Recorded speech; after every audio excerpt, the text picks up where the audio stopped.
place. Now we move on to North America. As the U.S. government shutdown continues, President Donald Trump has signaled a possible deal with Democrats over healthcare subsidies.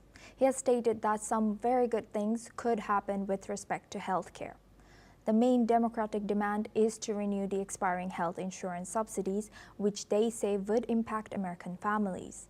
Democrats have been demanding the renewal of enhanced tax credits that help Americans afford health insurance covered under the Affordable Care Act. These expanded subsidies are set to expire at the end of 2025, which would cause premiums to rise drastically. Democrats also seek to reverse cuts to the Medicaid program, which primarily serves low-income disabled and elderly Americans. Republicans have long opposed extending these subsidies, accusing it of an unacceptable expansion of Obamacare. Meanwhile, Senate Majority Leader Chuck Schumer has said that no talks have taken place with President Donald Trump and Republicans to end the shutdown. He further stated that he is ready to vote in favor if government works for health care for families in U.S. However, President Trump has also stated that he would like to see a deal for great health care. Let's in fact listen into what President Donald have said. We have a negotiation going on right now with the Democrats that could lead to very good things. What kind of and I'm talking about good things with regard to health care. Are you speaking with Democratic leaders? What kind of negotiations? Well, I don't want to say that. I don't want to say that. But we are speaking with the Democrats, and some very good things could happen with respect to health care. Would you make a deal with them on the ACA subsidies? If we made the right deal, I'd make a deal, sure. Now we go back for our discussion with Professor Andrew Latham. He's a professor of international relations, joins us live from Minneapolis. Thank you, Professor, for staying with us. Now, you've heard this news. Trump has suggested very good things could happen about the healthcare. What do you think it suggests? What is it in his? What do you think he suggests by this term? Well, he's, as everybody knows by now, he's committed to the art of the deal. He wants a deal here. Pressure is beginning to build. By mid-October, it's going to be unsustainable for both Democrats and Republicans, the blowback politically from this. It's costing people money. It's costing people access to services. What he would like to do is find a way of bridging the difference between the Republicans and Democrats. Republicans want a spending bill first, and then they'll talk about Obamacare and subsidies later. Democrats want the reverse. They want the deal to be done simultaneously. Yes, we want to reopen government and open up the spending spigot, but before we do that, we need an agreement on the Affordable Care Act, or Obamacare.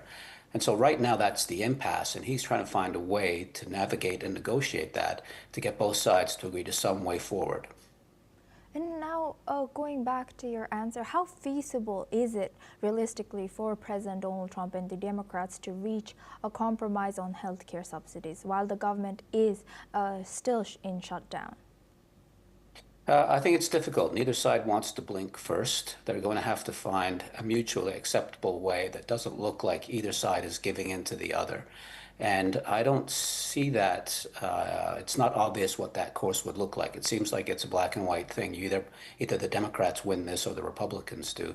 But I'm sure, and this is not Donald Trump in the art of the deal, I'm sure that there are senators, centrist senators from both parties who are meeting to find some way forward, some mutually acceptable compromise that will allow government to reopen. Because, as I said, this is now hurting both parties politically. That's what opinion polls are suggesting anyway. And how do the political dynamics between Republicans and Democrats and President Trump in particular influence the negotiation process? Well, President Trump is in the background. This is actually a Senate negotiation. So the leader of the Senate on the Republican side and Chuck Schumer on the Democrat side and their respective party members, caucuses, are going to have to, and I'm sure are, getting together to negotiate this. But having said that, President Trump looms large in the background. Republicans take their cue from him to some extent. At least a large chunk of them, and Democrats react viscerally against whatever he says. And he talks a lot, as your clip just revealed again. So he's not a direct player, but he's a very consequential indirect player in this. It remains to be seen if cooler and calmer heads behind closed doors can strike a deal that will satisfy nobody, but will be good enough for everybody, and the federal government can reopen fully. And lastly, Professor, now what are the potential consequences for American families living there if the enhanced tax credits for the healthcare insurance are allowed to expire in 2025? Well, it's going to result for some families that are on that program with increased premiums on a monthly basis that will add up to high hundreds of dollars potentially over the course of a year. So for some families, that's not that big of a deal. But if you're on the Affordable Care Act, it means you're in at least a semi-precarious financial situation, and a few $100s a year is likely to be consequential. And even if it's not, it's politically consequential. The Democrats will make great hay out of this if these subsidies do expire, and the Republicans will be wrong-footed. They'll be on the defensive. So that's the cost to the average American of that part of this government shutdown. Thank you very much, Professor Andrew, for joining us again and staying with us throughout this news. Thank you. Now we move on. In Moscow, Russian foreign